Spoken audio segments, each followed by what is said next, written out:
ಕಲ್ಯಾಣಿ, ಎಲ್ರೂ ಹೇಳ್ತಿದ್ದಾರೆ, ಆಗಲ್ಲ ಅನ್ಬೇಡಮ್ಮ, ಸೈನ್ ಮಾಡು. ಸಾರಿ ಅಪ್ಪ, ಈ ವಿಷಯದಲ್ಲಿ ನಿಮ್ ಯಾರ ಮಾತು ಕೇಳ್ದೆ ಇರೋದಕ್ಕೆ ನನ್ನ ಕ್ಷಮಿಸ್ಬಿಡಿ.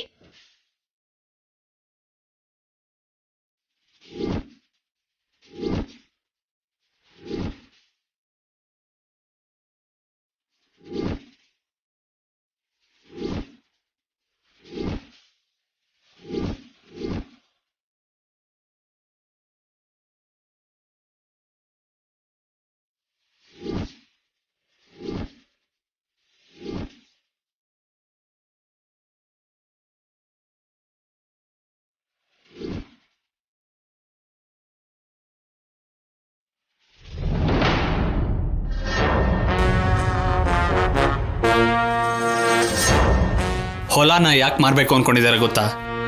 ಅರ್ಥ ಆಯ್ತು ಬಿಡು. ದಾಕ್ಷಾಯಿಣಿ ಅವಳ ಕೆಲಸ ಅವಳು ಸಿನ್ಸಿಯರ್ ಆಗಿ ಮಾಡ್ತಾ ಇದ್ದಾಳೆ. ಇವಾಗ ನಾವು ಅನ್ಕೊಂಡಿರೋ ತರನೇ ಆಗ್ತಾ ಇದೆ. ಹೌದು, ಕಲ್ಯಾಣಿ ಯಾಕೆ ಸೈನ್ ಹಾಕ್ಲಿಲ್ಲ? ಏನಕ್ಕೆ ಹಾಗಂದ್ಲೋ ಏನೋ, ಅದು ನಮ್ಗೆ ಒಳ್ಳೇದೇ ಅಲ್ವಾ. ಮನೇಲಿ ಅವಳು ಎಲ್ರಿಗೂ ಶತ್ರು ಆಗ್ತಿದ್ದಾಳೆ ಹೊರತು ನಮಗೇನು ನಷ್ಟ ಇಲ್ಲ.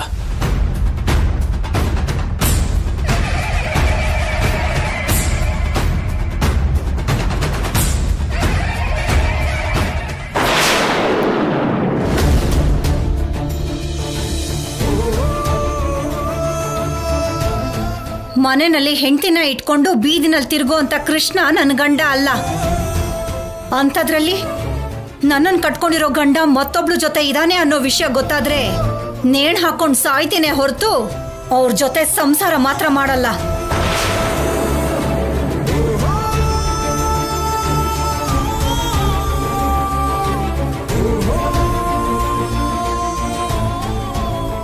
ಏನ್ರಿ,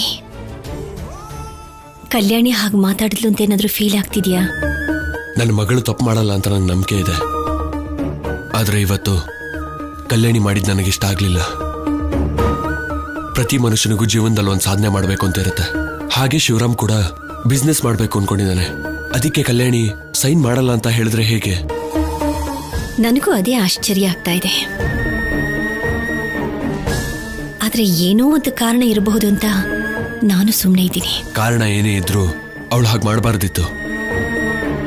ಕಲ್ಯಾಣಿ ಸೈನ್ ಮಾಡಲ್ಲ ಅಂತ ಹೇಳಿದ ತಕ್ಷಣನೇ ದಮಯಂತಿಗೆ ತುಂಬಾ ಬೇಜಾರಾಯ್ತು. ಅವಳ ಜೊತೆ ಶೌರ್ಯ ಶಿವರಾಮ್ಗೂ ಕೂಡ ತುಂಬಾ ಬೇಜಾರಾಯ್ತು. ಹೀಗ್ ಮಾಡಿದ್ರೆ ಕಲ್ಯಾಣಿಗೆ ತೊಂದರೆ ಅಲ್ವಾ? ಅದ್ಯಾಕೆ ಅವಳಿಗೆ ಅರ್ಥ ಆಗ್ತಿಲ್ಲ. ಹೋಗ್ಲಿ ಬಿಡ್ರಿ, ಕಾರಣ ಏನು ಅಂತ ಹೇಳ್ದೆ ಅವಳು ಇರೋದೇ ಇಲ್ಲ ಅಲ್ವಾ? ಹೇಳೋವರೆಗೂ ನಾವು ಸುಮ್ಮನೆ ಇದ್ರೆ ನನ್ನ ಸೊಸೆ ನನ್ನ ಗಂಡನ ಬಿಸ್ನೆಸ್ಗೆ ಅಡ್ಡ ಬಂದ್ಲು ಅಂತ ದಮಯಂತಿ ಕೋಪ ಮಾಡ್ಕೊಳ್ದೆ ಸುಮ್ಮನೆ ಇರ್ತಾಳ. ನಮ್ಮಮ್ಮನ ಮಾತು ನನ್ನ ಮಾತು ಕೇಳಿಲ್ಲ ಅಂತ ಶೌರ್ಯ ಫೀಲ್ ಆಗದೆ ಇರ್ತಾನ. ಏನೇ ಹೇಳಿದ್ರು ಕಲ್ಯಾಣಿ ಹೀಗೆ ಮಾಡಿದ್ದು ಸರಿಯಲ್ಲ, ಅವಳು ಮಾಡಿದ ತಪ್ಪಂತ ಹೇಳಿ ಅವಳಿಗೆ ಅರ್ಥ ಆಗುವಾಗ ಹೇಳಿ ಸೈನ್ ಮಾಡಿಸೋ ಅನ್ಬಮ್ಮ. ಒಂದ್ ನಿಮಿಷ ರೀ, ನೀವು ತಾನೇ ಹೇಳಿದ್ರಿ ಕಲ್ಯಾಣಿ ಯಾವ ತಪ್ಪನ್ನು ಮಾಡೋದಿಲ್ಲ ಅಂತ. ಅದು ನಿಜನೇ ರೀ. ಕಲ್ಯಾಣಿ ಯಾವುದೇ ವಿಷಯ ಆದ್ರೂ 1-4 ಸಾರಿ ಯೋಚನೆ ಮಾಡ್ತಾಳೆ. ಅದಕ್ಕೆ ತಕ್ಕ ಹಾಗೇನೆ ಯೋಚನೆ ಮಾಡಿ ನಡ್ಕೋತಾಳೆ. ಎಲ್ಲರೂ ಇಷ್ಟು ಹೇಳ್ತಾ ಇದ್ರು ಅವಳು ಸೈನ್ ಮಾಡ್ತಿಲ್ಲ ಅಂದ್ರೆ ಏನೋ ವಿಷಯ ಇರಬಹುದು ಅಂತ ಕಾಣುತ್ತೆ.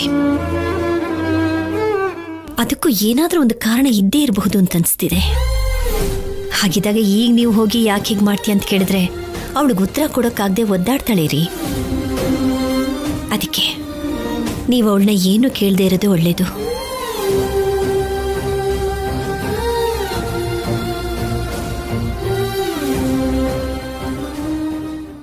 ಸರಿ, ಇದನ್ನೆಲ್ಲ ಕೇಳಿ ಅವಳಿಗೆ ನೋವು ಮಾಡಬಾರ್ದು. ಆದ್ರೆ ಕಲ್ಯಾಣಿ ಹೀಗೆ ಮಾಡಿದಾಳೆ ಅಂದ್ರೆ ಅದಕ್ಕೊಂದು ಕಾರಣ ಇರ್ಬೇಕಲ್ವಾ? ಅದನ್ನ ಕಲ್ಯಾಣಿನೇ ಹೇಳಬೇಕು.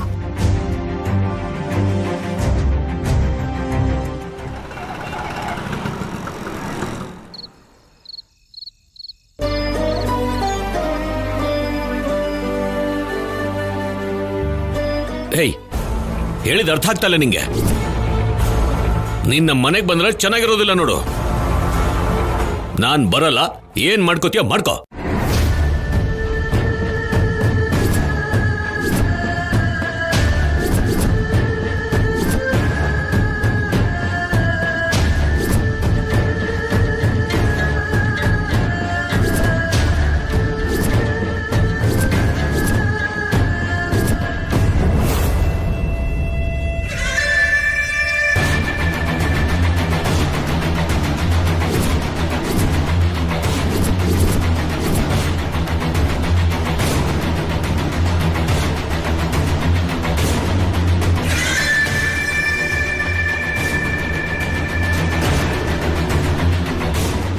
ಇವ್ರೇನೋ ವ್ಯಾಪಾರ ಮಾಡ್ಬೇಕು ಅನ್ಕೋತಿದ್ದಾರೆ. ಅದನ್ನ ಮಾರಿ ಇವರಿಗೆ ಆ ದುಡ್ಡು ಕೊಡೋಣ ಅಂತ.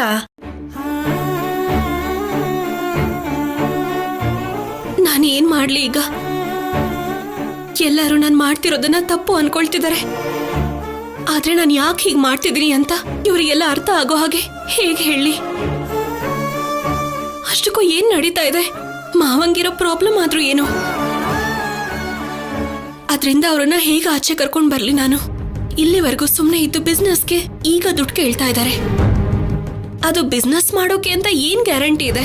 ಆ ದುಡ್ಡನ್ನ ತಗೊಂಡು ಹೋಗಿ ಮಾವಂಗಿರೋ ಸಮಸ್ಯೆನ ಬಗೆಹರಿಸ್ಕೋಬೇಕು ಅನ್ಕೊಂಡಿದ್ರೆ ಅಷ್ಟರಲ್ಲೇ ಆ ಸಮಸ್ಯೆ ಬಗೆಹರಿಯುತ್ತೆ ಅನ್ನೋ ನಂಬಿಕೆ ಏನಿದೆ? ಅಷ್ಟಕ್ಕೂ ಸಮಸ್ಯೆ ಏನು ಅಂತ ಅರ್ಥ ಮಾಡ್ಕೊಳ್ದೆ ಆಸ್ತಿ ಮಾರೋದು ಒಳ್ಳೇದಲ್ಲ ಅಂತ ನಾನು ಸೈನ್ ಹಾಕ್ಲಿಲ್ಲ. ಆದ್ರೆ ಆ ವಿಷಯನ ಆಫೀಸರ್ಗೂ ಹೇಳ್ದೇ ಇರೋ ಪರಿಸ್ಥಿತಿನಲ್ಲಿ ನಾನಿದ್ದೀನಿ. ಅಮ್ಮಂಗೆ, ಅಜ್ಜಿಗೆ, ತಾತಂಗೆ ಯಾರಿಗೂ ಹೇಳೋದಕ್ಕಾಗ್ತಾ ಇಲ್ಲ.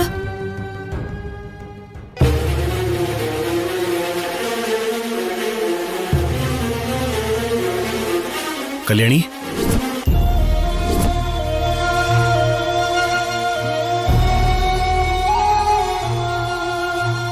ಕಲ್ಯಾಣಿ,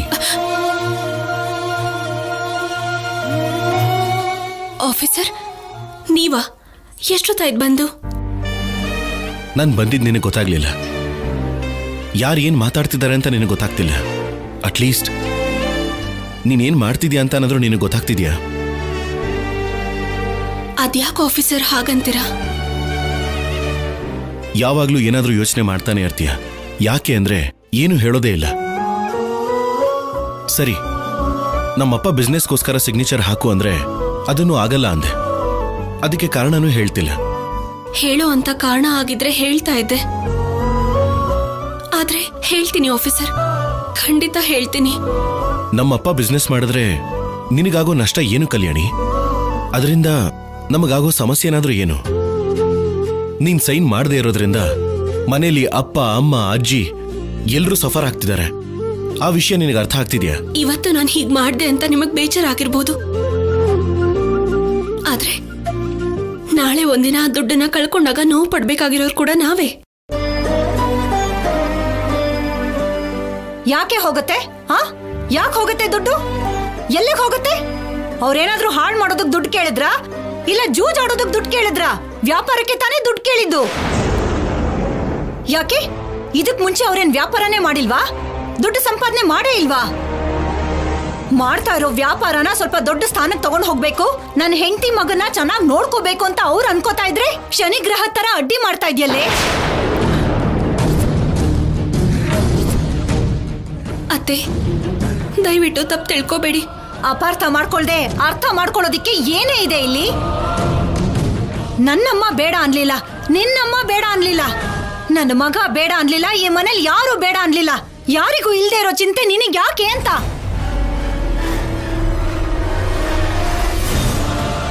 ನಾನು ಯಾಕೆ ಬೇಡ ಅಂತಿದ್ದೀನಿ ಅಂತ ನಿಮಗೆ ಹೇಳೋಕ್ ಆಗ್ತಿಲ್ಲ ಅತ್ತೆ.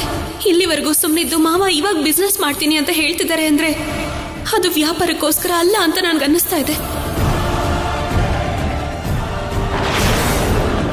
ಆ ದುಡ್ಡನ್ನು ತಗೊಂಡು ಹೋಗಿ ಏನ್ ಮಾಡ್ತಾರೋ, ಯಾರಿಗೆ ಕೊಡ್ತಾರೋ, ಅದರಿಂದ ಇನ್ನೂ ಏನ್ ಸಮಸ್ಯೆ ಅನುಭವಿಸ್ಬೇಕಾಗುತ್ತೋ ಅನ್ನೋ ಭಯದಲ್ಲಿ ನಾನು ಸೈನ್ ಹಾಕ್ತಿಲ್ಲ. ಆದ್ರೆ ಆ ವಿಷಯ ನಿಮಗೆ ಹೇಗೆ ಹೇಳಿ? ನೋಡು ಕಲ್ಯಾಣಿ, ನಮ್ಮಮ್ಮ ಎಷ್ಟು ಬೇಜಾರು ಮಾಡ್ಕೊಂಡಿದ್ದಾರೆ ಅಂತ ನೋಡು. ಇಷ್ಟು ಜನಕ್ಕೆ ನೋವು ಕೊಟ್ಟು ನೀನೇನ್ ಸಾಧಿಸ್ತೀಯಾ? ನಾನು ಏನೇ ಮಾಡಿದ್ರು ಈ ಕುಟುಂಬಕ್ಕೋಸ್ಕರನೇ, ನಮ್ಮ ಒಳ್ಳೇದಕ್ಕೋಸ್ಕರನೇ ಮಾಡ್ತೀನಿ ಆಫೀಸರ್. ಅದಕ್ಕೂ ಮೀರಿ ನನ್ನಲ್ಲಿ ಏನೂ ಸ್ವಾರ್ಥ ಇಲ್ಲ. ಹೌದು, ಯಾವ ಸ್ವಾರ್ಥನೂ ಇರಲ್ಲ. ತಾಯಿ ಮಗಳಿಗಿಬ್ಬರಿಗೂ ಯಾವಾಗ್ಲೂ ತಾವು ಚೆನ್ನಾಗಿರ್ಬೇಕು ಅನ್ನೋದಷ್ಟೇ. ಉಳ್ದವರು ಏನಾದ್ರೂ ಪರವಾಗಿಲ್ಲ.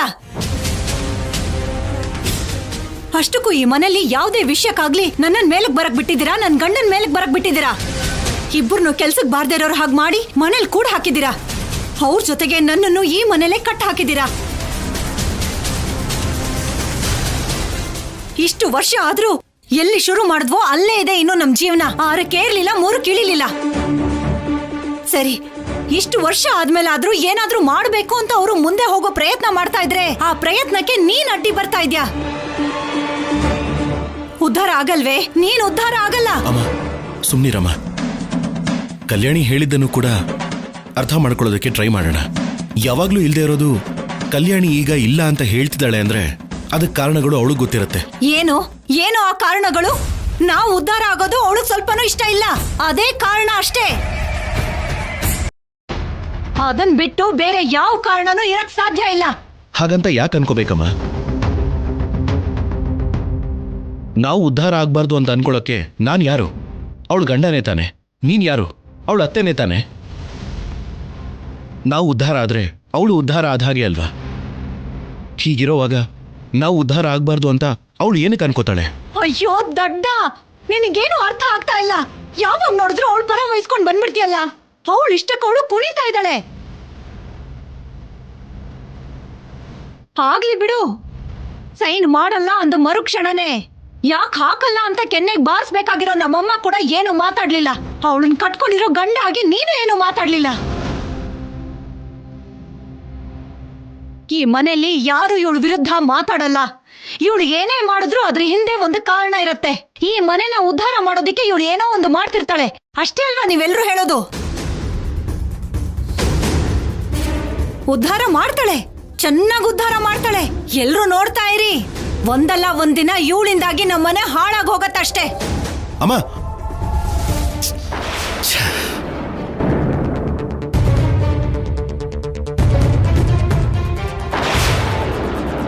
ನೋಡು ಕಲ್ಯಾಣಿ, ನೀನ್ ತಪ್ಪು ಮಾಡ್ತಿದೀಯ ಅಂತ ನಾನು ಹೇಳ್ತಿಲ್ಲ.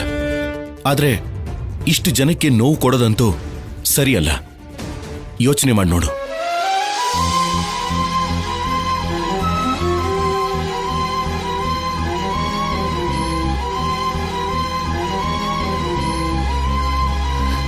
ನಾನು ಯಾಕೆ ಬೇಡ ಅಂತಿದ್ದೀನಿ? ನನ್ನ ನೋವನ್ನ ಹೇಳ್ಕೊಳ್ಳೋದಕ್ಕೂ ಕೂಡ ನನ್ನ ಜೊತೆ ಯಾರೂ ಇಲ್ಲ. ಯಾರಿಗೂ ಯಾವ ವಿಷಯನೂ ಹೇಳ್ಕೊಳಕ್ ಆಗ್ತಿಲ್ಲ. ಯಾರಿಗಾದ್ರೂ ಹೇಳಕ್ ಹೋದ್ರೆ ಸ್ವಂತ ಮಾವನ ಮೇಲೆ ಅನುಮಾನ ಪಡ್ತಿದ್ಯಾ ಅಂತಾರೆ.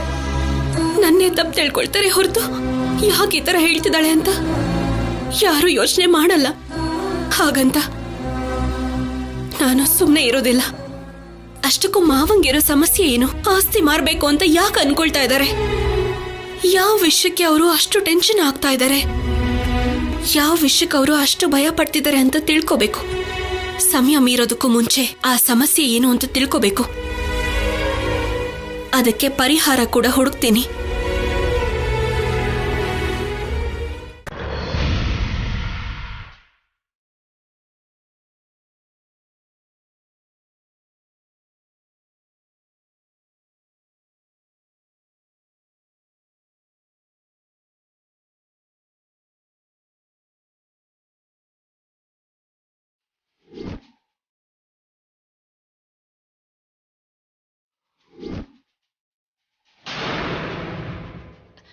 ಏನ್ ಮಾಡ್ಲಿ? ಏನೋ ನಡೀತಾ ಇದೆ. ಅದಕ್ಕೆ ಯಾವ ಸಂಬಂಧನೂ ಇಲ್ಲದೆ ಇರೋ ಅಪ್ಪನ್ನ ದೂಷಿಸ್ತಿದ್ದಾರೆ. ಮಾವ ಕೂಡ ಇಲ್ಲಿವರೆಗೂ ಸುಮ್ಮನಿದ್ದು ಈಗ ಆಸ್ತಿನ ಮಾರಿ ವ್ಯಾಪಾರ ಮಾಡ್ತೀನಿ ಅಂದ್ರೆ ಅದರಿಂದ ಬೇರೆ ಯಾವ ಸಮಸ್ಯೆ ಬರುತ್ತೋ ಅಂತ ನಾನು ಬೇಡ ಅಂದೆ. ಅದರಿಂದ ಈ ಮನೆಯಲ್ಲಿ ಇರೋರಿಗೆಲ್ಲ ಶತ್ರು ಹಾಗೆ ಕಾಣಿಸ್ತಾ ಇದ್ದೀನಿ. ಈ ಕಡೆ ಆಫೀಸರ್ ಕೂಡ ನನಗೆ ಸರಿಯಾಗಿ ಮುಖ ಕೊಟ್ಟು ಮಾತಾಡ್ತಾ ಇಲ್ಲ. ಅದ್ರ ಜೊತೆ 2 ದಿನದಲ್ಲಿ ಅಪ್ಪಂದು ಏನೂ ತಪ್ಪಿಲ್ಲ ಅಂತ ನಿರೂಪಿಸ್ತೀನಿ ಅಂತ ಬೇರೆ ಹೇಳಿದ್ದೀನಿ. ಹೇಗ್ ನಿರೂಪಿಸ್ಲಿ? ಏನು ಆಧಾರ ತೋರಿಸ್ಲಿ? ಏನು ಅರ್ಥ ಆಗ್ತಾ ಇಲ್ಲ. ಟೈಮ್ ಮೀರ್ ಹೋಗ್ತಾ ಇದೆ. 2 ದಿನದಲ್ಲಿ ನಾನು ಹೇಳಿದ ಮಾತನ್ನ ಉಳಿಸ್ಕೊಳ್ಳಿಲ್ಲ ಅಂದ್ರೆ ಆಫೀಸರ್ ನನ್ನ ಕಡೆ ಬೆರಳು ಮಾಡ್ತಾರೆ.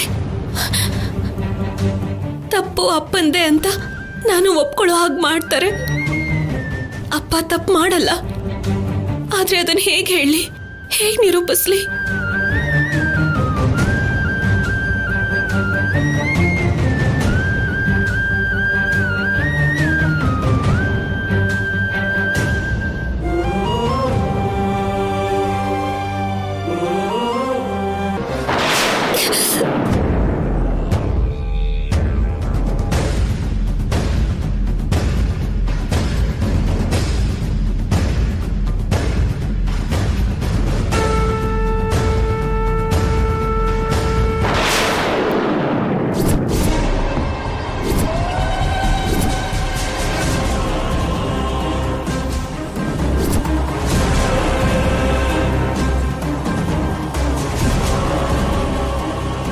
ಇನ್ನೂ ಇದು ಮನೇಲೇ ಇದೆಯಾ?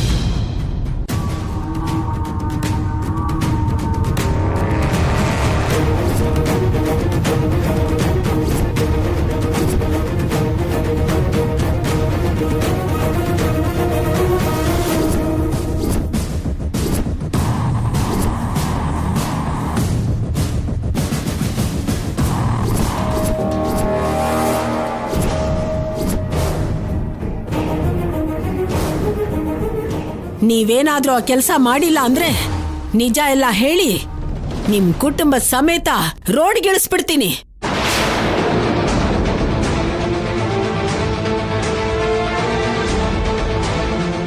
ಆಫೀಸರ್, ಯಾಕೆ ಅಪ್ಪನ ಬಗ್ಗೆ ಯೋಚನೆ ಮಾಡ್ತಾ ಇದ್ದೀರಾ?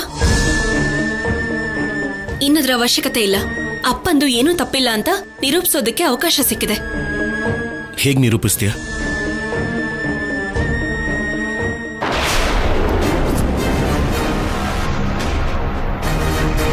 ಈ ಫೋಟೋ ಇಂದನಾ? ಹೌದು ಆಫೀಸರ್. ಈ ಫೋಟೋ ಹಿಂದೆ ಸ್ಟುಡಿಯೋ ಹೆಸರಿದೆ. ಆ ಸ್ಟುಡಿಯೋಗೆ ಹೋಗಿ ಡೇಟಾ ಓಪನ್ ಮಾಡಿಸಿದ್ರೆ ಈ ಫೋಟೋನಲ್ಲಿ ಇವ್ರ ಪಕ್ಕ ಇರೋದು ಯಾರು ಅಂತ ಅರ್ಥ ಆಗುತ್ತೆ.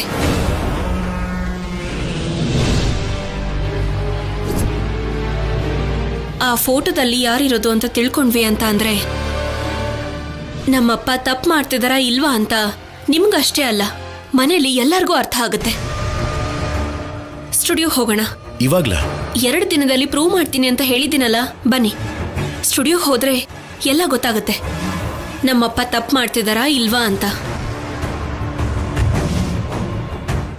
ಸರಿ, ನಡಿ.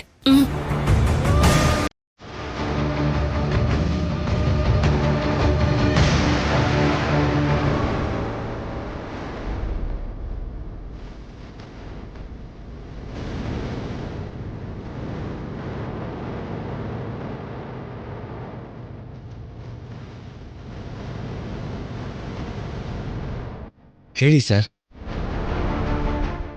ನಮ್ಗೆ ಇದ್ರ ಫುಲ್ ಫೋಟೋ ಬೇಕು. ಇವ್ರ ಪಕ್ಕ ಇರೋದು ಯಾರು ಅಂತ ಗೊತ್ತಾಗ್ಬೇಕು. ಇದು ನಮ್ ಸ್ಟುಡಿಯೋಲ್ ತೆಗ್ದಿರೋ ಫೋಟೋನಾ?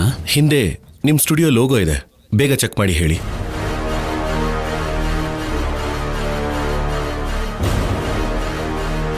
ಈ ಫೋಟೋ ನಿಮ್ದಲ್ಲ. ಹೀಗಿರುವಾಗ ನೀವ್ ಯಾರು ಅಂತ ಗೊತ್ತಿಲ್ಲದೆ ನಾನು ಹೇಗ್ ಕೊಡಕ್ಕಾಗತ್ತೆ? ನಾವ್ ಯಾರು ಅಂತ ಗೊತ್ತಾಗ್ಬೇಕು, ಅಷ್ಟೇ ತಾನೇ? ಹೌದು ಸರ್.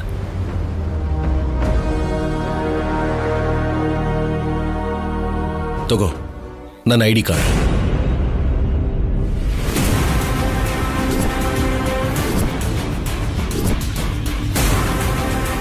ಸಾರಿ ಸರ್, ಸಾರಿ. ನೀವು ಸಿವಿಲ್ ಡ್ರೆಸ್ಸಲ್ಲಿ ಬಂದಿದ್ದಕ್ಕೆ ಗೊತ್ತಾಗ್ಲಿಲ್ಲ ಸರ್. ಈಗ ಗೊತ್ತಾಯ್ತಲ್ಲ, ಬೇಗ ಕೊಡು. ಸರಿ ಸರ್, ಕೂತ್ಕೊಳ್ಳಿ. ಒಂದು 10 ನಿಮಿಷದಲ್ಲಿ ನಿಮಗೆ ಕೊಡ್ತೀನಿ.